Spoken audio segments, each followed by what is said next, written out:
পেশাগত অসৎ আচরণ এড়ানোর কথা উল্লেখ করে সেনা কর্মকর্তাদের গুমের ২ মামলা ও রামপুরার ২৮ জনকে হত্যা মামলায় আসামি পক্ষের আইনজীবী হিসেবে আনুষ্ঠানিকভাবে নিজের নাম প্রত্যাহার করে নিয়েছেন ব্যারিস্টার এম সারোয়ার। রোববার ট্রাইব্যুনাল ১-এ ওকালতনামা প্রত্যাহারে আবেদন করেন তিনি। এর প্রেক্ষিতে গুমের ২ মামলায় সারোয়ার সহ ৫ জনের ওকালতনামা বাতিল করেন ট্রাইব্যুনাল। পরে ব্যারিস্টার সারোয়ার বলেন, নিজের গুমের ঘটনায় একটি অভিযোগ প্রসিকিউশনে জমা দিয়েছেন তিনি। সে অভিযোগে কয়েকজন সাবেক সেনা কর্মকর্তার নাম রয়েছে, সে কারণেই তিনি স্বার্থের দ্বন্দ্ব থাকায় তাদের পক্ষের আইনজীবী থেকে নাম প্রত্যাহার করেন। এর আগে চলতি বছরের ২১ অক্টোবর গুমের ২ মামলায় সাবেক ১৩ জন ও রামপুরায় ২৮ জনকে হত্যায় ২ জন সেনা কর্মকর্তাকে গ্রেফতার দেখিয়ে কারাগারে পাঠিয়েছেন আদালত। এদিকে গুমের মামলায় ৯ সেনা কর্মকর্তার পক্ষে অন্য ৫ আইনজীবী ওকালতনামা জমা দিয়েছেন।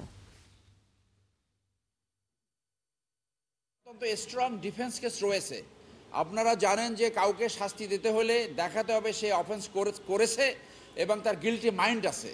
তো দেখা যাবে যে এখানে অনেকের অ্যাক্ট্রাস্ট্রিয়া বা ম্যানস্ট্রিয়া নাই। তো আমি এই জন্য মনে করি যে ওই ৩ জন অফিসার তারা ন্যায় বিচার পাবে এবং তারা অফেন্স করেছে বলে অন্তত আমি জানি না।